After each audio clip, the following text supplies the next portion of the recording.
Okay, so I think we can start. I'll switch to English. And it's my great pleasure to introduce Ron Bessler.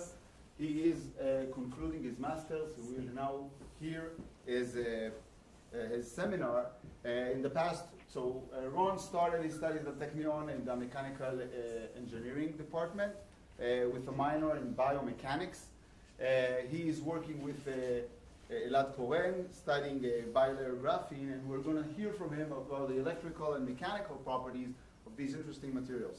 Take it away. Thank you, everybody, for coming.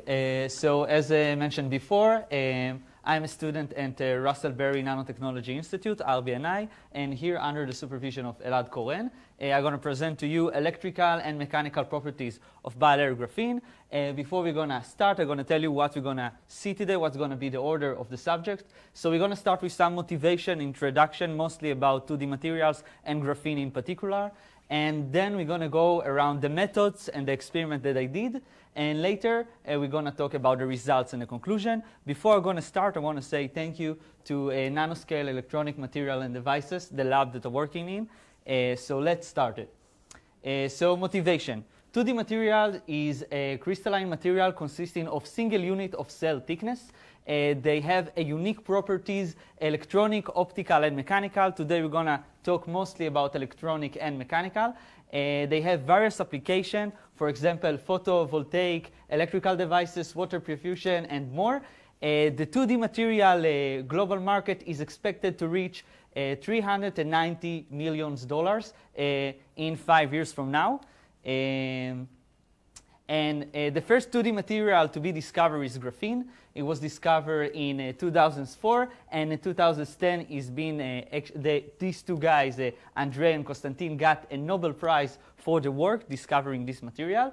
And this story reminds me the 4-minute barrier.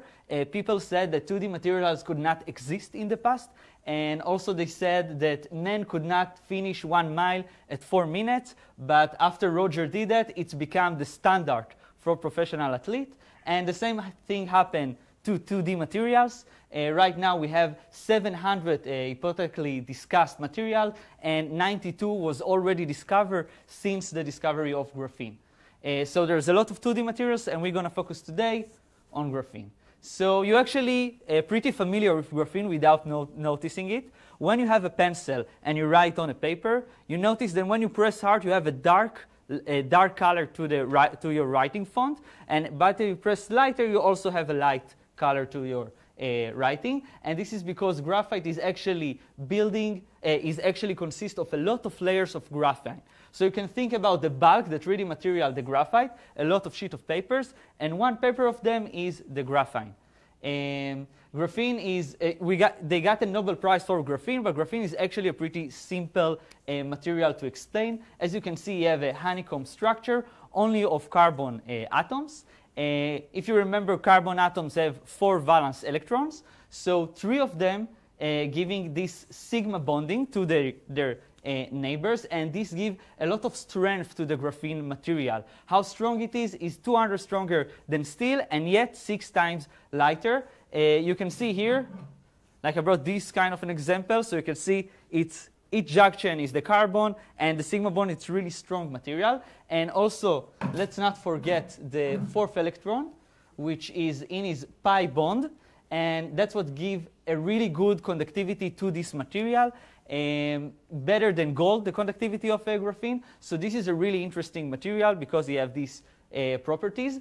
I actually working with bilayer graphene, which means they interface 2 layers of graphene distant from each other. And this material also have a really interesting properties. For example, super lubricity. You can see in this experiment that if I try to shear 2 layers of graphene on top of each other, you can see that in some angles, I have a lot of friction. But if I'm going to do it in different angle, I have so low resistance, really low friction, and this is actually due to okay. And I want you also to notice that I have some periodically in this configuration. You see that in 60 degrees, I'm going to have the same peak again, and this is due to periodically structure of the graphene itself. Why we have this peak?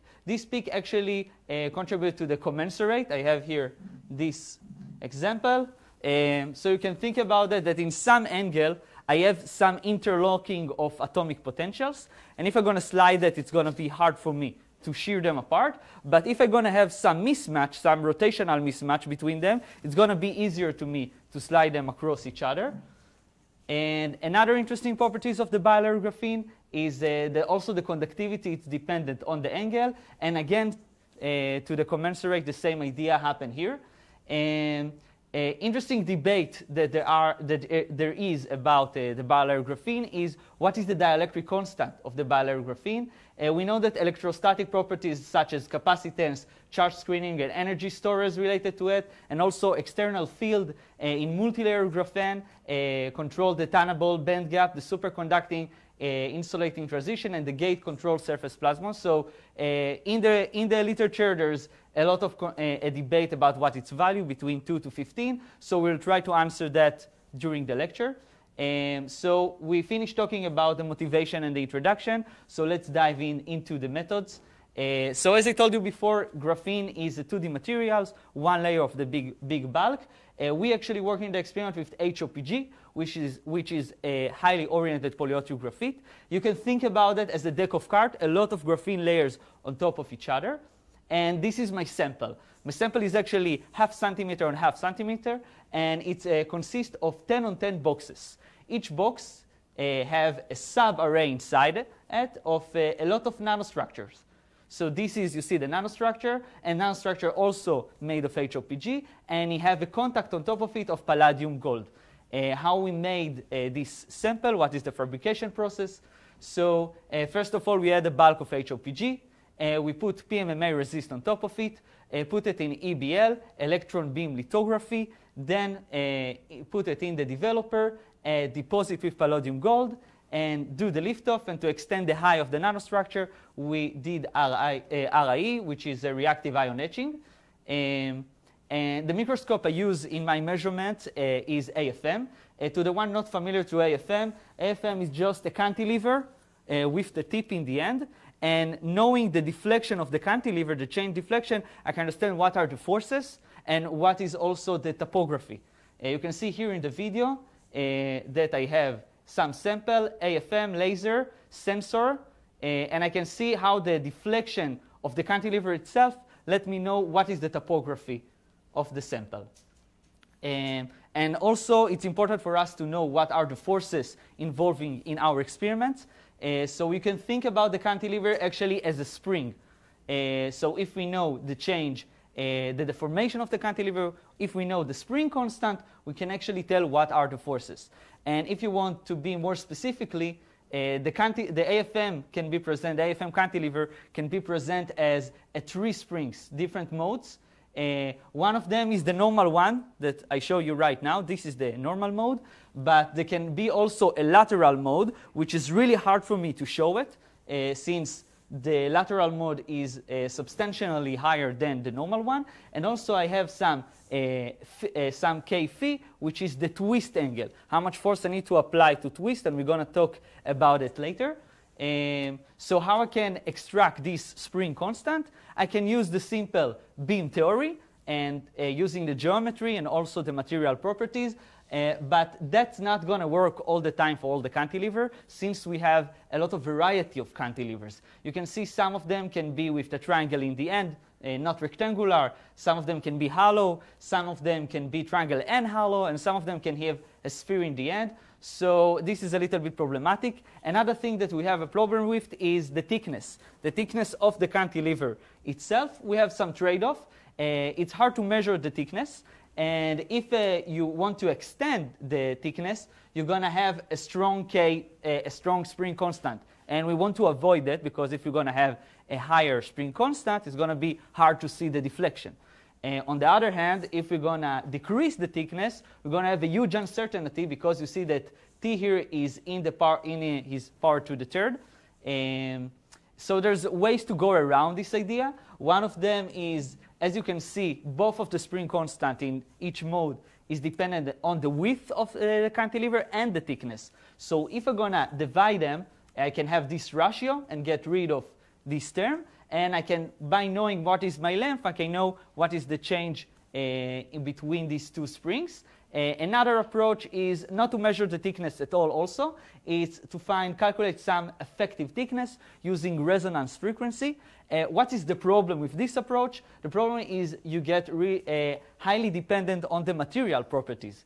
And the problem is that most of the time we're going to coating our cantilevers in order to get some properties, not only mechanical properties, but also conductivity properties and such on.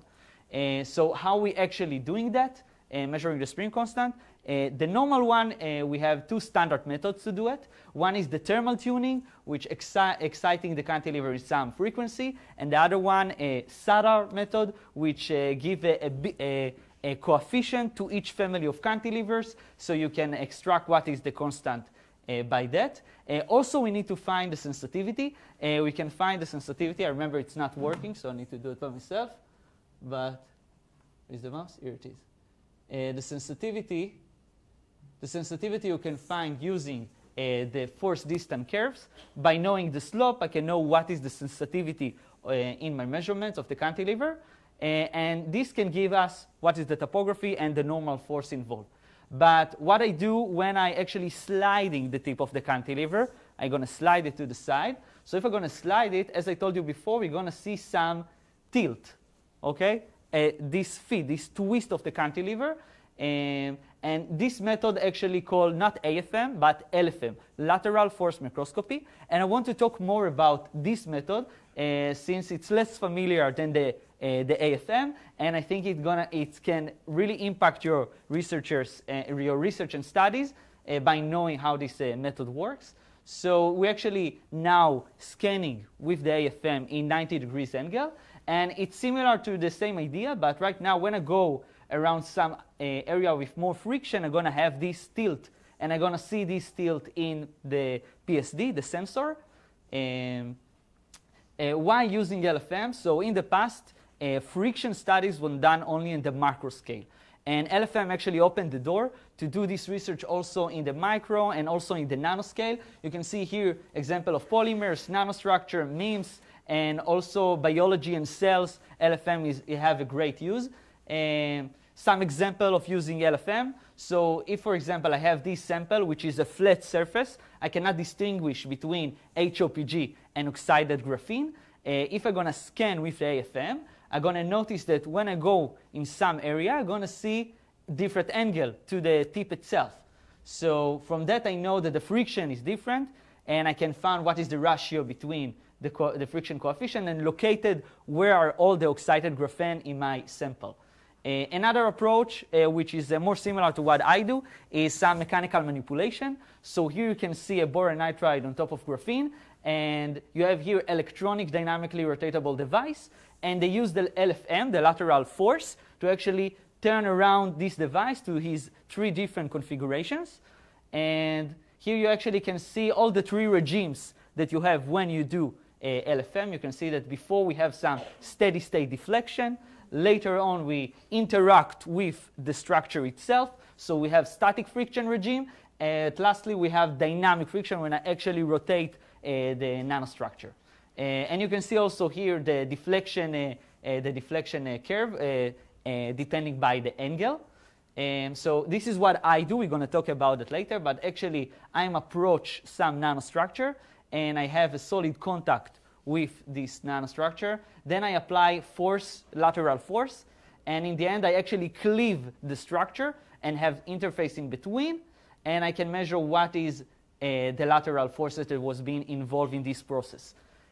So what is the difference between AFM and LFM beside the letter A and L? So on the sensor you're going to expect to see that the movement of the sensor is up and down because of the normal mode that's been changing.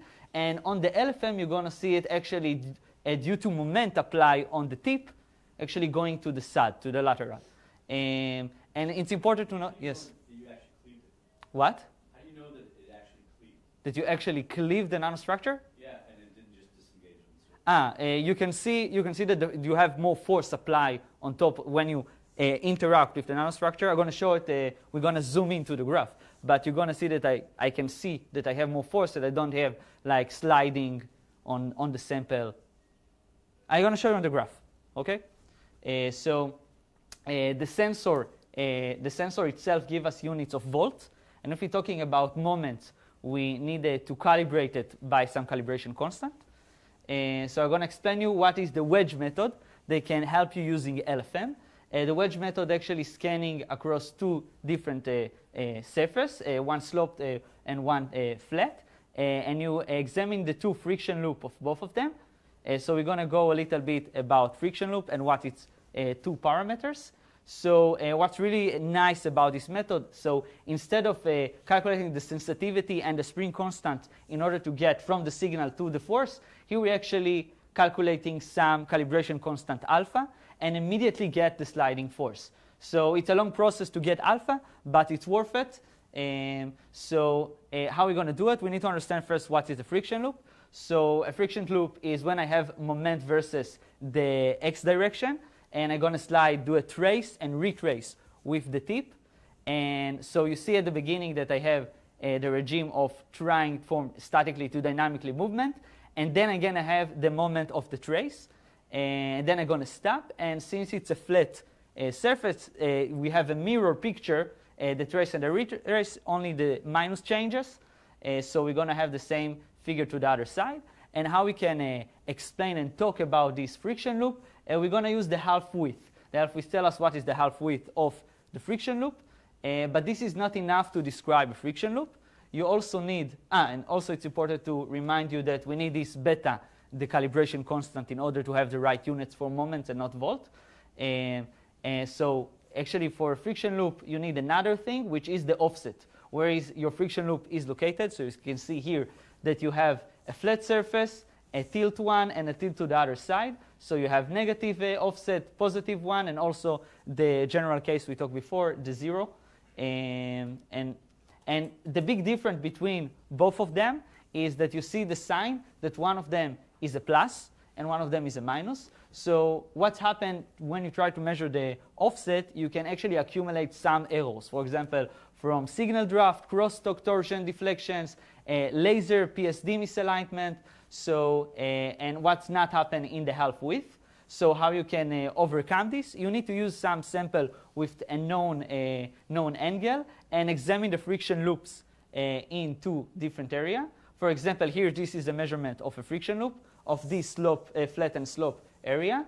So you can see that here we have the middle of the friction loop. We have some half of the width. We have the offset, and this is generally the friction loop. And we also have here of the flat surface another friction loop.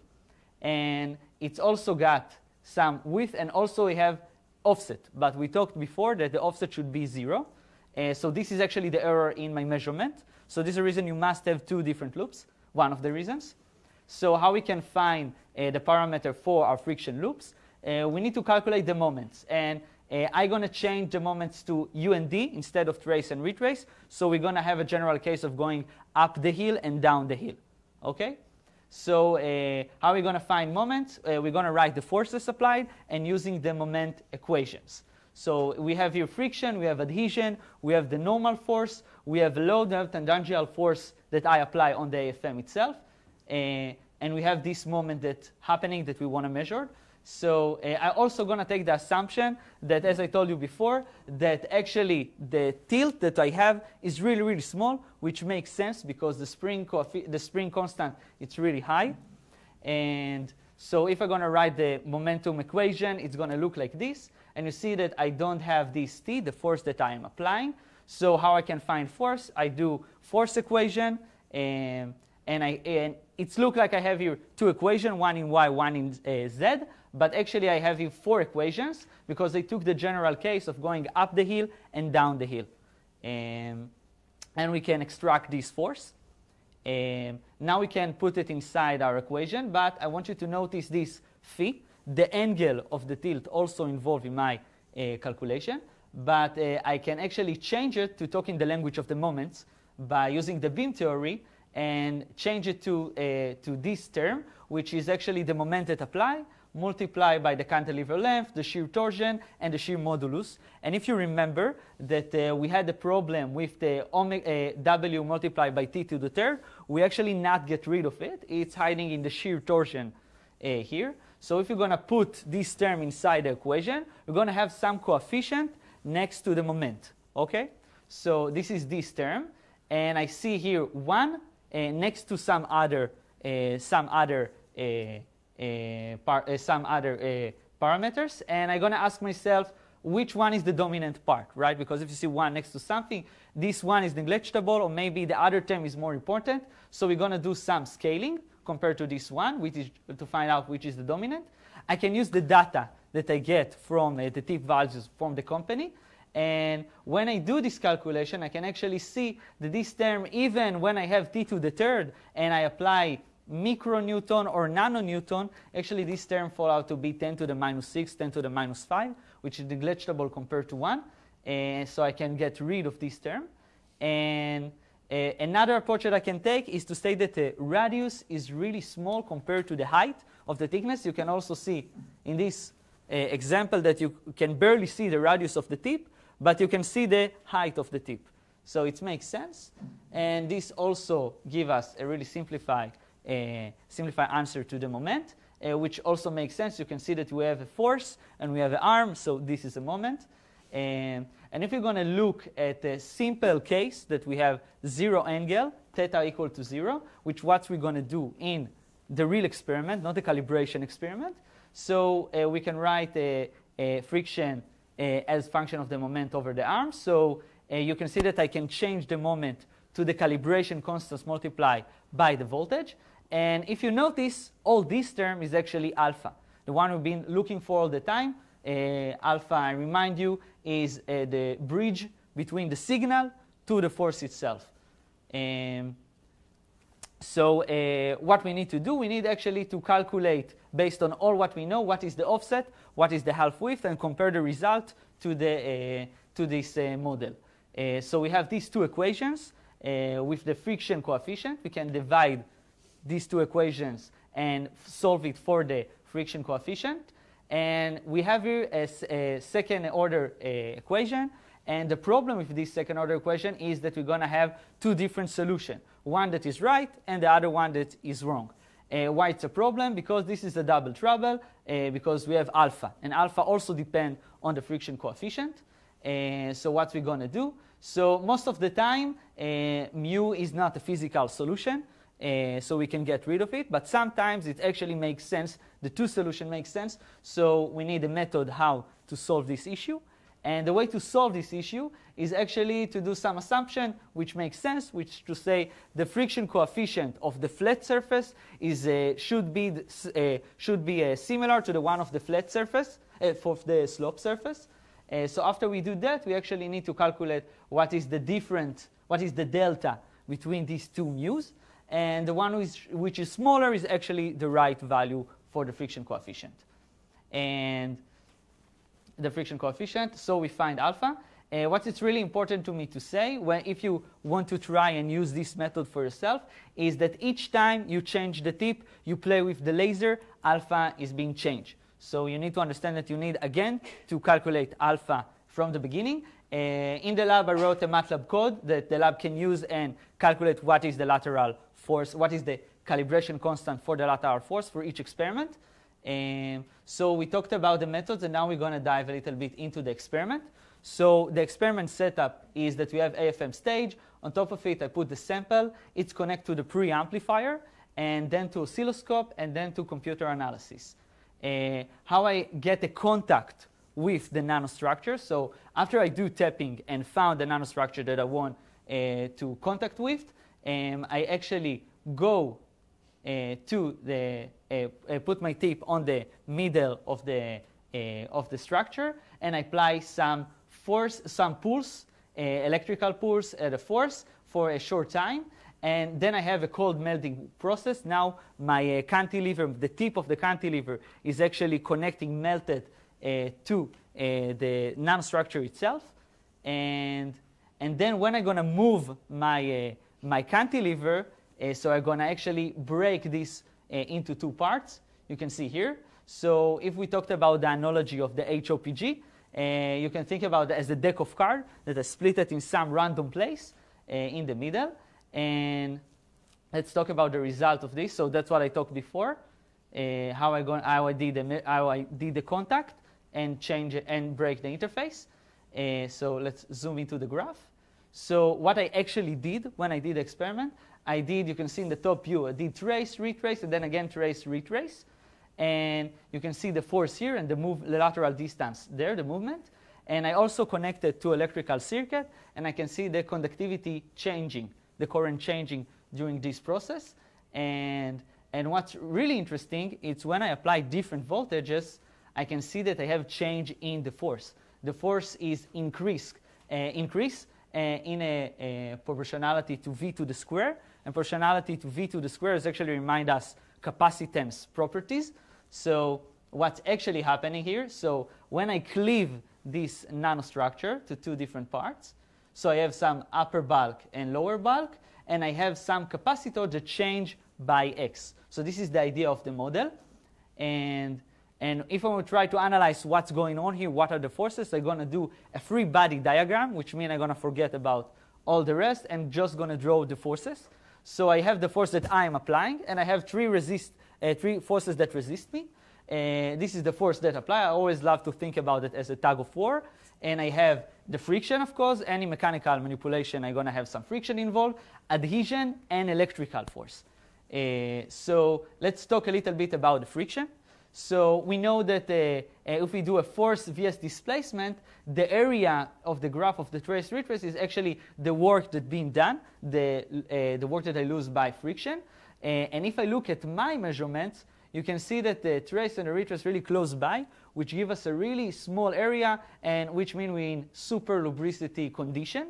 So compared to the adhesion and to the electrical force that we have, I can actually neglect the friction and start to analyze it. I can use Newton's law and understand if I'm going to find some term to the adhesion force, I can calculate what is the electrical force only. So the adhesion force I calculate by doing the change in the area multiplied by the binding energy. So it's really easy to calculate what is the area using geometry, the change in the area. And what is the binding energy? I already know it from another paper. So I can calculate what is the adhesion force, closed term, by the movement. And the total force I can calculate using LFM, the lateral force microscopy. And now I can find out what is the electrical force. And we have some experiment data, and now we're going to compare it to some model. So let's find a model for the electrical force. Yes? So which direction do you apply the electrical force? I'm not applying the electrical force. I apply just I just move the tip. Let's do it like this. What is the source of Okay, so I have this. Let's say I have this nanostructure. I have a contact with this nanostructure, and then I'm going to move the tip.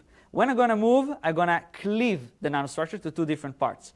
So, but what's happened then when I do it while there's a current in this loop, in this circuit, so I feel that it's harder for me to actually cleave it. So that's the idea, that I know there's some additive force involved in the research in the study when I do it with a voltage. electrical force is interaction between atoms? What? Yes. No. Is that your call? Are you asking about what is the source of the electrical force? Yeah, what is He's it? applying a bias between the tip, the AFM tip, and the metallic Yes. structure. He's applying a voltage. Yes, Bias. there's So your electrical force is normal to the surface if you apply a bias. the electric field. Yes, is normal to the direction of movement. That's correct. So how you can You're gonna understand it. This is a great question. This is a great question because this is the next slide. Okay, so the electric force I'm gonna say again is some energy density multiplied by the change in the area. And as I told you before, we saw that we have some dependency of the force by a power to the 2 of the voltage, the applied voltage. So this reminds us a capacitor. So we're going to look at this force as a capacity force. Like I have a capacitor and I try to move one of the plate of the capacitor. So when I do it, I calculate the energy density. I put the energy of a capacitor. I can see that the term of the area is going away from the equation. And I have a closed term for the force, the electrical force. And if I'm going to take some assumption when we're talking about small movement at the x direction, I'm going to have this term. And here you can see, and also something that's really important if we're talking about capacitance force, so you can't use the voltage you apply. The voltage that actually play a role in this is the interface voltage of the capacitor, not the voltage that apply on all the system. So we needed to find some correction to find the interface using the calculating the closed loop, the electrical closed loop, and we find what is the voltage of the interface, and then we have a closed form for the force, and this is a plot of the force as a function of the voltage of the interface. And what's really nice about this one is that I can tell you what is this coefficient is, because I know what is the radius, I know what is the distance between the layer, and I know what is the relative permittivity of the vacuum. So I actually left with this term, which is the relative permittivity of the interface. Yes, and it's up to be around 6, which is in the middle of what's been saying in studies between 2 to 15. And when we compare it to another article that's been published in Nanoletter, we have a great agreement, because we see that with our external field, we're actually coming to the same idea, the same value that expected to be. It's important to say that here we have a bilayer interface, but we have some screening effect due to the graphite on top of the interface and under the interface. So another idea is how to actually improve this method is we have some freedom in the angle while we're doing that. So we have another nanostructures that actually can help us interlock the angle, how it's working. So instead of just sliding the structures, the upper part, we're actually going to tilt it and have some interlock on the lever there, and then we're going to slide it. That's going to keep us in the same angle. Okay, velocity dependency. This is a new data that we have, really from the last experiment. We actually try to play with the speed. What's going on when you go slow, and what's happened when you go fast with this experiment. So we did the same thing. Here's the nano. This is like one loop. You can see that I go trace, retrace, and then again trace, retrace. And I see that I have, and I did it in 15 nanometer per second. Then I did it with triple the velocity, again and again. And what's interesting here is, let's zoom into the forces. We put all the forces on the same graph, and you can see that we have some change. In the amplitude of the forces. The forces actually going down when you apply the different velocities. What you can study from this, we actually thought about that maybe the effective thickness changing due to the speed, which means I have some distance between the layers, and it's changing during the velocity. So we did some, we use force field model to analyze it, and we can see that if we change the distance, we can actually get a similar result. Also, you can see here that we have some oscillations between, and the oscillations also change with the velocity. And so we did a fast Fourier transform to locate what is for each velocity is. Here we multiply it by 2 just so it'd be easier to see it. And this actually related to the hopping distance. You can think about that, that when I slide it with different velocities, so this material actually have a slipstick phenomena, and it's jump more and more and more when you increase the velocity. So this is due to this, the van der Waals forces get weaker as a function of the distance. So this makes sense. Another thing that we are not sure, and maybe we need to do this experiment more times to figure this out, we see some anti-correlation between the amplitude and the adhesion force. Yes, and that's it. So what we talked today about 2D materials, in particular graphene and its potential and its many interesting properties. We talked about the AFM, but more about the LFM, the lateral force microscopy, which I encourage you to use in your experiments with the wedge calibration method. We talked about a method to find the dielectric constant for 2D materials, and this method can be generalized not only for graphene. And last but not least, we talked about the velocity dependency in this process, about the friction, the adhesion, and the effective distance. And that's all. Thank you very much for listening to me. And that's all. Okay, questions there. I see there's a lot. Wayne. Just a quick, by the way, just maybe a commenting question if I may. That 108 is the number of slides we were just going to do? Yes, definitely. In 35 minutes? Interesting. So I wouldn't repeat that one, but can you explain why we're talking about graphene and not graphite? And not graphite? Because the interface itself, actually it's a graphite. You have a There's no graphene here. This is a graphite. but you have two layers of... You have graphite moving across graphite. There's no freestanding adsorbate film. It's HOPG, it's highly oriented, so you actually have two layers of graphene interface. You have a bilayer interface. You're right, but it's graphene, So it's two graphite. So between the two graphites, you have a free graphene layer that's somehow disengaged? No, you don't have a free graphene layers, but you have a graphene on top and graphene under because HOPG is built of layers of graphene on top of each other. Well, that's like saying I have graphene on my hand, which I do, right? But it's not really graphene, it's graphite, right? The nanostructure itself is the graphite, it's the bulk of graphite. I'm trying to understand if you really have a two-dimensional film somewhere, or if this is shearing of graphite. You shear a graphite, yes. Bilayer of graphite. Yeah, bilayer of graphite. After that, Multilayer. you are looking for... It's a more multi-layers, yeah. Because bilayer in graphene is something different, you know. Yeah?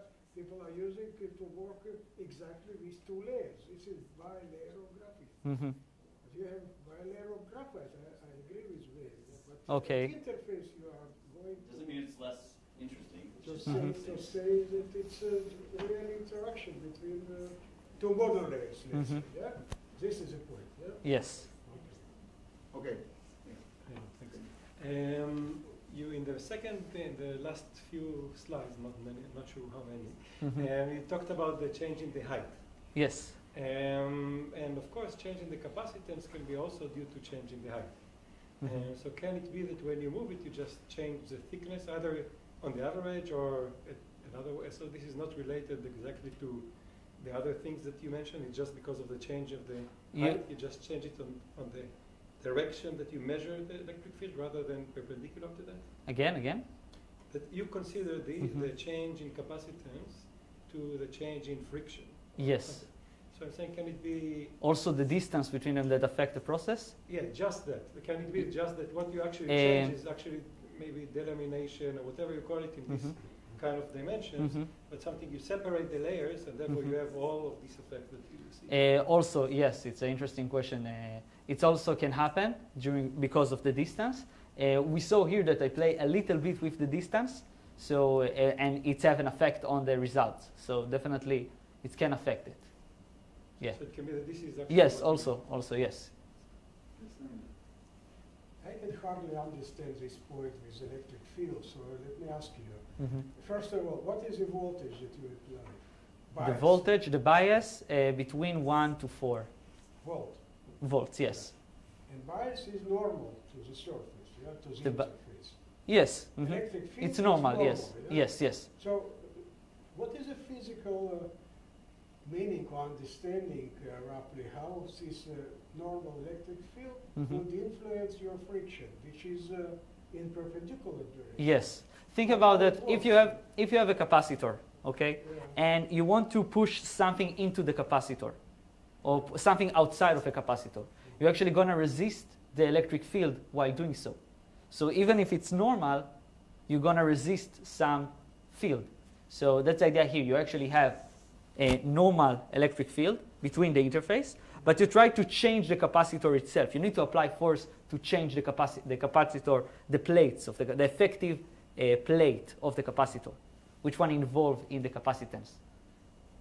Maybe you have simply some horizontal component of your electric field, because your electric field ideally is normal, yeah, but it's side effects. Yes, there's a side effect, yes. And how big this electric field is? It's small. It's around 0.3 Armstrong over meters, I think. 0.3. Yeah, 0.3 What? 0.3 what? Armstrong. No, electric field. But Volt, it's electric Sorry, volt over Armstrong. 0.3. Yeah, And this is influencing your... The answer. per Armstrong. Huh? The Armstrong. Armstrong, yeah. 0.1 nanometer. Huge field. It's very strong. Ah, Okay, Well, I enjoyed your talk very much. thanks. Regarding the potential, Mhm. graphite can Mhm. be both acceptor and donor. Okay, What was the bias, positive or negative? positive. Positive. The top part was the positive, yeah. Okay, so if you switch the bias itself, would you expect any difference? Actually, no. Okay. not expecting now, difference. Now, regarding the capacitance, Mhm. what would happen if you will connect the zigzag other than the top layers? Meaning that you will Mhm. The inject sides, electrons yeah. inside, Mhm. and this would be the true capacitance between the two layers. Then the friction would be Mhm. harder or easier. That depends on the Mhm. donor or acceptor. Instead, you put it on top of the... In a vertical way, not Right. horizontal, yeah. Because if it would go Mhm. horizontal, then the electrons will reside in each Mhm. aromatic so-called Mhm. ring, or be deficient. But then you will fill up all the interlayers, Mhm. and you will be able to correspond the force with the capacitance itself. Mhm. Okay, so I wouldn't go that way, but rather The other that side, way. okay. Okay, just Interesting. Mhm. a quick note. That's Mhm. yeah, maybe a question from the top. So I have maybe an unrelated question. Mhm. So in this bilayer graphene and twisted bilayer graphene, there's this entire business of like some magic angle superconductivity, right? Mhm. Yeah. So is there a connection between superconductivity and superlubricity in this case? Both of them actually connect to commensurate idea that we talked before. But here I didn't talk about the superconductivity phenomena. It's actually happened only, as Wayne said before, it's actually a bulk of graphite. It's not a bilayer graphene, which we have the magic angle 1.1, if I remember correctly. Yeah. Mhm. I have here mixed words, like a shearing, cleavage, and friction. Mhm. Totally different mechanisms. Okay. Now you put them in the one box. What you Okay. got really- What I meant is when I have this nanostructure, Okay, I actually apply a shear force if I go in this direction. okay. That's the idea. So it's a shear. Yes, it's a shear. It's not cleavage. But I cleave the No, nanostructure. you don't cleave, because you cleave, you Okay. shear is different. Okay, so it's only shear. Okay? Yes. You Mhm. Now, eliminate. after you shear Mhm. Yes. now it's already shear. So Yes. now you make friction. Exactly. Yes. So the first Mhm. run and the second run should be different. Mhm. Yes, you're correct. Yeah. It's shear, and then you're talking about the sliding effect and the friction. Yes. Have you, after shearing, have you tried to separate to see? Actually, if what's shear- happened is because you actually have a contact with the upper part. So after that, if you try to take off the cantilever, you're actually stuck with the top of your nanostructure on the tip. And then you're going to see, like, when you're going to see at your sample, the AFM image, it's going to be magnified because this is right now your tip. now you cleaved it, Huh? and now you cleaved it. And now I clipped it, yes. Exactly. Maybe last question. What is the thickness of this layer, delimited? Or say You mean all the nanostructure itself? You're The capping, that you- whatever you taking remove. apart some layer. What is its Some each bulk is around I think around 100 nanometers. But this thickness is different from one experiment. What do you to mean this another? thickness? Yes. You delimitate something. The location, it's random. I don't know where it's going to happen. The thickness of this layer It's that random. you're moving, that you're Mhm. shearing, is the thickness of this. Each time I Did you said analyze this Each thickness? time- no. Each time I say it's the same. This thickness, It's the this same, exactly. distance. It's not thickness. It's What distance is between. the distance? Give me this. What is the distance? You are doing such kind of experiment, Yeah. yeah? Yes. You are Mhm. taking this. Yes. So my question is, what is the thickness of this part that you are taking away? Is it repeated Every sample is the same. So that's what I said. It's okay. It's I'm gonna show you. It's random because I'm gonna cleave it, and sometimes I'm gonna cleave it here. Sometimes I'm gonna cleave it here. Sometimes I'm gonna cleave it here. I don't know what is the thickness. I don't know. You are not able to measure. Actually, I can. What I can do is I can do tapping picture. This is interesting. I can do a tapping image of the distribution of this thickness. I can do a tapping image of what's left of the nanostructure, and I know from the beginning what it was, and then I can just subtract and know how much I. Yeah, it's really interesting question. Of taking away different thicknesses, where you have some kind of defects on different. Can you see this on the side of the stack of cards? What? If it's shifted at different heights. Yes. So a remnant of this would be on the side. The what? On the side. Yeah. After you move the Like dislocations emerging from the edge. Could Yes. you measure this by measuring the surface on the side of the What do you mean? On the side, Potentially like you can, I, right? this The this claim thing is that it- this thing clipped off. I don't see it anymore. And ruins the tip, right? If I Yes. understand No, correctly. no, but if I understood, maybe I'm confused. Okay. But I understand that you're slipping, and you're slipping it. I'm going to use the word slip now, which is also incorrect. But you're applying a shear force, and you are cleaving. But if I understood, you're saying now that your cleavage plane is at different heights, at different stages of the process. It reattaches and then cleaves at a lower height, and then reattaches and maybe. No. It's a one Yeah, time. it's a one-time thing. Yes. you cannot tell, right? What? You cannot tell. It can be either, right? No. When you contact it and slide it, and that's it. When you're gonna say when you're gonna close the contact mode and go back to tapping and something like that, that's it. Like the top of the top of the structures actually connect to your tip. It can be like a pencil that you spread it. And you can actually, you mean that this thing happened? Yes, it happens sometimes. Yeah, it happens sometimes. You know, your graphite is highly oriented, but it's not simple crystal, yeah? It's a pyrolytic graphite. Yes, pyrolytic So graphite. it's a disorientation Yes. between layers. Mhm. It's about 1 degree disorientation. And this is, you can consider as defect. Yes, And exactly. This is the reason you can delineate the different points where you have more disorientation, less disorientation. Yeah, the Gaussian is 1 degree approximately Yes. for pyrolytic, and it's not Now simple we can crystal. slip. It's not crystal, simple crystal.